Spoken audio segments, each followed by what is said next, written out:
الذي له ملك السماوات والأرض والله على كل شيء شهيد।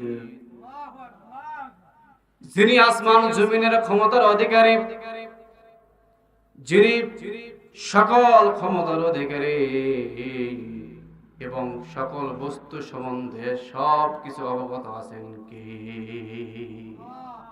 সব কিছু বস্তু সম্বন্ধে একমাত্র আল্লাহ তাআলাই অবগত আছেন বলে সুবহানাল্লাহ। সব কিছু বস্তু, আপনি শুধু মানুষ না, যত রকম জীব জন্তু আছে, মানুষ থেকে শুরু করে নিয়ে সিন্দ্রা পোকা পর্যন্ত যত জীব জন্তু এই দুনিয়ার জীবনে আছে, সব কিছু সম্বন্ধে কে জানেন? আল্লাহ তাআলা বান্দারে লা খাউফুন আলাইহিম ওয়ালা হুম ইয়াহজানুন, বান্দা তোর কোনো টেনশন নাই, তোর কোনো টেনশন নাই, তোর কোনো চিন্তা নাই, তোর কোনো ভয় নাই, যদি মালিক তোমার প্রতি আমি সন্তুষ্ট থাকি। বলি সুবহানাল্লাহ। মালিক বলে বান্দারে দুনিয়ার জিন্দেগিতে তোমার কোনো টেনশন নাই, তোমার কোনো চিন্তা নাই, তোমার কোনো ভয় নাই, যদি মালিক আমি তোমার প্রতি সন্তুষ্ট থাকি, লা খাউফুন আলাইহিম ওয়ালা হুম ইয়াহজানুন, বান্দা কোনো টেনশন কোনো কারণ নাই। বলে সুবহানাল্লাহ। মালিক বলে বান্দারে আমি ওই ব্যক্তিকে বেশি বেশি ভালোবাসি যে ইস্তেগফার পড়বে, যে আমার কাছে তওবা করবে, আমি ওই বান্দাকে বেশি বেশি ভালোবাসি। কিন্তু বলেন তো, 5 ওয়াক্ত নামাজও পড়ি না, ইস্তেগফার পড়ি না, তওবা তো দূরে থাকলো, তওবা আমরা করি না। কথা বলেন ঠিক কিনা? তওবা আপনি আমি করতেছি। হযরত আল্লাহ তাআলা বলেন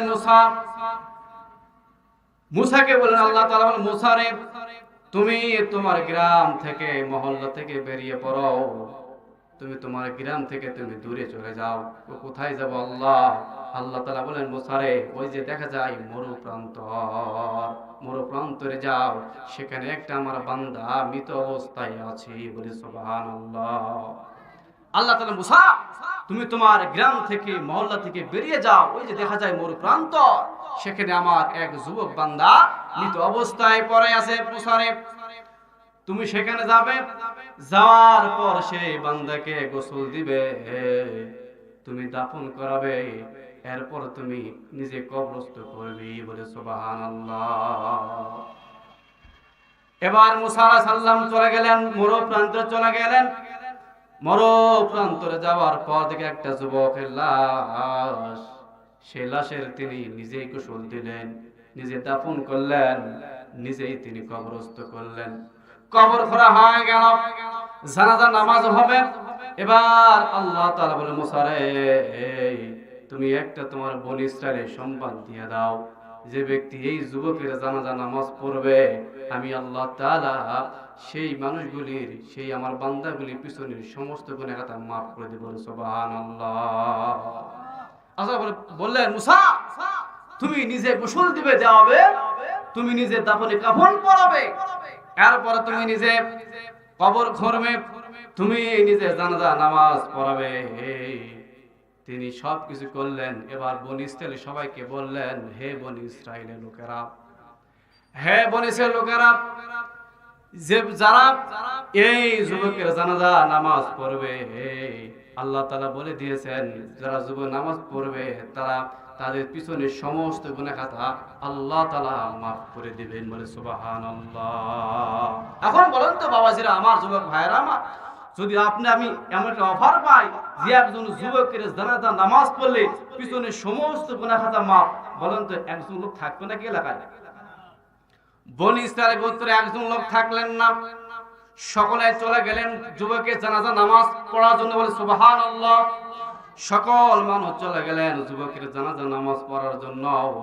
জানাজা নামাজ পড়ার পর এবার সকলের চিন্তা ভাবনা হয় রে, কি এমন যুবক, কি এমন আমল করেছে যে আমলের দ্বারা যারা জানাজা নামাজ পড়েছে পিছনে সমস্ত গুনাহ খাতা আল্লাহ তাআলা মাফ করে দিয়েছেন। বলে সুবহানাল্লাহ। তারা দেখতে চায়। তারা বলল যে মুসা, কোন মানুষের আমরা জানাজা নামাজ পড়লাম, যে জানাজা নামাজ পড়ার কারণে আল্লাহ তাআলা আমাদের পিছনে সকল গুনাহ খাতা মাফ করে দিলে দেখ পারে। সুবহানাল্লাহ কইতেন না? মুসা আলাইহিস সালাম দেখালেন, দেখানোর পর দেখলেন এমন একটা যুবক, যে যুবককে সকলে গ্রাম থেকে তাড়িয়ে দিয়েছিল, যে যুবক গাঁজা খাইতো, মদ খাইতো, সবচেয়ে খারাপ যুবক, এই যুবককে তারা গ্রাম থেকে, বনি ইসরাইল থেকে তারা তাড়িয়ে দিয়েছিল। এই যুবক 5 থেকে 6টা বকরি নিয়ে মরু প্রান্তরে চলে গেছিলেন, বলে সুবহানাল্লাহ। এমন একটা যুবক, যে যুবকটা গ্রামে সবচাইতে খারাপ জিনিস, সারাক্ষণ মদ খাইতেন, গাঁজা খাইতেন, সব সময় খারাপ কাজে লিপ্ত থাকতেন, এমন একটা যুবকের জানাজা নামাজ পড়ার পর, নামাজ পড়লে আল্লাহ তাআলা তাদের পিছনে সমস্ত গুনাহ মাফ করে দিবেন। বাবা, রহস্য আছে না নাই? আছে না নাই? অবশ্যই খেয়াল করে শোনা লাগবে। পর্দায় থাকা মা বোনেরা, ও যুবক ভাইরা, খুব খেয়াল করে শোনা লাগবে রে বাবা। অবশ্যই আল্লাহ তাআলা এর ভিতরে রহস্য রেখে দিয়েছে, বলে সুবহানাল্লাহ। এবার তারা বলল, মুসা, যেই মানুষটাকে আমরা সকলে ঘৃণা করতাম, যেই মানুষটা সব পাপ কাজ করত, যেই মানুষটা মদ খাইত, এই মানুষটা কিভাবে এত বড় লাভবান হয় একটু জানবার চাই। এবার মুসা বলেন, আল্লাহ, আমার সকল কওমের লোক, গোত্রের লোক তো জানবার চাই, এই যুবক কিভাবে জীবনের সমস্ত গুনাহ মাফ পাইল, একটু জানবার চাই, বলে সুবহানাল্লাহ। মুসা সালাম, আল্লাহ তাআলা রব্বে কারীম, ও মালিক, এই যুবকের ঘটনাকে বুঝলাম না তো। এবার আল্লাহ তাআলা বলেন, মুসা রে, যখন সকল গ্রামের লোক এই যুবককে ঘৃণা করিয়া এই গ্রাম থেকে তাড়াই দিল, মরুপ্রান্তরে চলে গেলেন। মরুপ্রান্তরে চলে যাওয়ার পর এই যুবকটা তওবা করেছে, খাঁটি দিলে তওবা করেছে, তওবাতান নাসুহা, খাঁটি দিলে তওবা করেছে যে জীবনের তরে তিনি আর কোনোদিন খারাপ কাজ করবেন না, বলে সুবহানাল্লাহ। এমন একটা তওবা করেছে, খালে দিলে তওবা করেছে। আমি আল্লাহ তাআলা তওবাটা খুব পছন্দ হয়েছে, ভালো লেগেছে। এই কারণে ওই যুবকের জীবনের সমস্ত গুনাহ খাতা মাফ করে দিয়েছি। হে মুসা, শুধু তাই নয়, এই যুবক শুধু নিজের জন্য মাপ চেয়েছে, যদি তোমার পুরো কওমের জন্য মাপ চাইতো, আমি আল্লাহ তাআলা ওই তওবার কারণে আমি আল্লাহ তাআলা পুরো কওমকে মাফ করে দিতাম, বলে সুবহানাল্লাহ। কিরকম তওবা, কিরকম ইস্তেগফার দেখেন। শুধু তিনি নিজের জন্য মাপ চেয়েছেন, আল্লাহ তাআলা তার জীবনের সমস্ত গুনাহ খাতা মাফ করে দিয়েছেন। যদি তিনি সকল কওমের জন্য মাপ চাইতেন, তাহলে আল্লাহ তাআলা পুরা কওমকেই মাফ করে দিবেন, বলে সুবহানাল্লাহ। এবার আল্লাহ তাআলা মুসারে, মালিক বলেন, মুসারে, শুধু তাই নয়, সারাটা দিন এই বকরিকে খাওয়ায়, ছাগলকে খাওয়ায়, আর যখন সন্ধ্যা হয় বকরির দুধ দহন করে এই যুবক সেখানে দীর্ঘদিন যাবত জীবন কাটাইয়েছে, বলে সুবহানাল্লাহ। সারাদিন বকরিকে খাওয়ান, আল্লাহ তাআলা জিকির করেন, আর সন্ধ্যা বেলায় ওই যুবক তার বকরির দুধ দহন করে খায়, আর আল্লাহ তাআলা কি করেন? জিকির করেন, লা ইলাহা ইল্লাল্লাহ, লা ইলাহা ইল্লাল্লাহ, জিকির করেন। আল্লাহ তাআলা জিকিরটা খুব ভালো লেগেছে, তওবা খুব ভালো লেগেছে, খুব পছন্দ হওয়ার কারণে আল্লাহ তাআলা তার জীবনের সমস্ত গুনাহ খাতা মাফ করে দিয়েছেন, বলে সুবহানাল্লাহ। এবার তার জানাজা নামাজ পড়াবেন। জানাজা নামাজ পড়া হয়ে গেল, মানুষকে তিনি সব কথা খুলে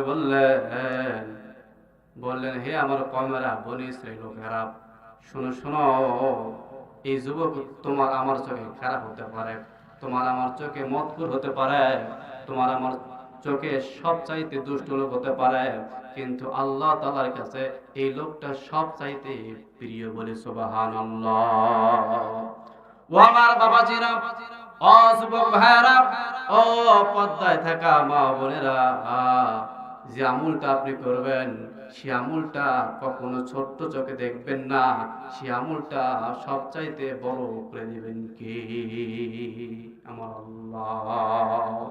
আপনি যে আমলটা করবেন এই আমলটা কখনো ছোট্ট চোখে দেখবেন না। হাইরে আমি জিকির করব আল্লাহু আকবার, সুবহানাল্লাহ, আলহামদুলিল্লাহ, আল্লাহু আকবার, 3 তাসবিহ আপনি সকাল সন্ধ্যা পাঠ করেন, কখনো কোন আমলকে ছোট চোখে দেখবেন না, সকল আমলকে আপনি বড় চোখে দেখবেন। এই সব কিছুর মালিক, ক্ষমতার মালিক তিনি কে? আমার আল্লাহ।